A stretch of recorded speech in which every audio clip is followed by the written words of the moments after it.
ఓ భారీ కుట్ర, విమాన సీట్లను బ్లాక్ చేసి కృత్రిమ డిమాండ్ సృష్టించిన మాగా 4chan, భారతీయులను అడ్డుకునేందుకు పన్నాగం, ద్వైపాక్షిక వాణిజ్య ఒప్పందంపై నేడు భారత్ అమెరికా చర్చలు అన్నటువంటిది హైలైట్ చేశారు. మొత్తం ఉత్తరాంధ్రకు వాయుగండం, పిడుగులతో భారీ వర్షాలు పడతాయని హెచ్చరిక, నేడు బంగాళాఖాతంలో అల్పపీడనం, బెజవాడలో జోరువాన 13 సెంటీమీటర్ల వర్షం అన్నటువంటిది హైలైట్ చేశారు. నాడు పోగొడితే నేడు రాబట్టారు, మద్యం ఆదాయంలో రాష్ట్రమే టాప్, వైసీపీఎంలో పొరుగుకు మేలు, పాపులర్ బ్రాండ్ లేకపోవడంతో ఇతర రాష్ట్రాల వైపు మందుబాబులు చూపు, సరిహద్దులో తీవ్ర స్థాయిలో ఆదాయ నష్టం, ప్రభుత్వం మారాక పెరిగిన అమ్మకాలు 10.29% మేరకు పుంజుకున్న అమ్మకాలు విక్రయాలు, ఏడాదిలో 30,000 కోట్ల ఆదాయం అన్నటువంటి వార్తని హైలైట్ చేశారు.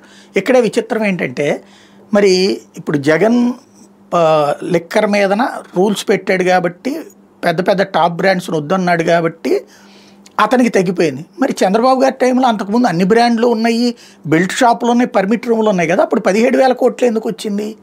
మరి జగను గవర్నమెంట్ షాపుల కిందకి నడిపి బెల్ట్ షాపులు తీసేసి పర్మిట్ రూములు తీసేసి మొత్తం ఈ రిస్ట్రిక్షన్స్ అన్నీ పెట్టాక కూడా జగన్కి 25,000 కోట్లు ఎందుకు వచ్చింది అప్పుడు? మరి పక్క రాష్ట్రాలకు పోయి ఉంటే. ఇప్పుడు మన రాష్ట్రంలోనే ఇవన్నీ పెడతాయి. అదే 99 రూపాయల మందు బాటిల్ ఎక్కడ కనబడడం కూడా కనబడట్లేదు. అది ప్రత్యక్షంగా ఉంది. ఏదో 2 లక్షల బాటిల్లో ఏమో తయారు చేస్తున్నారంటే అంతే నెలకి. మిగతాదంతా డ్రామా, మిగతాదంతా పాత రేట్లు, పాత వ్యవహారమే నడుస్తుంది. ఏ ధరలు తగ్గినాయి అక్కడ? ప్లస్ ఈ బెల్ట్ షాపులు, పర్మిట్ రూముల వలన రేట్లు అమ్మకాలు పెరిగినాయి. దాన్ని అప్పట్లోదేమో అబద్ధం, ఇప్పటిదేమో నిజం. నిజాన్ని అబద్ధంగా, అబద్ధాన్ని నిజంగా మార్చడం. ఇంకోటి, తాగబోయించడం గొప్పగా, తాగించడం గొప్పగా. ఒక ప్రభుత్వాలు మద్యాన్ని, సిగరెట్ని ప్రజలకి ఎంత దూరం చేస్తే అంత బాధ్యతాయుతత్వం, ప్రజాస్వామ్య పరిరక్షణ.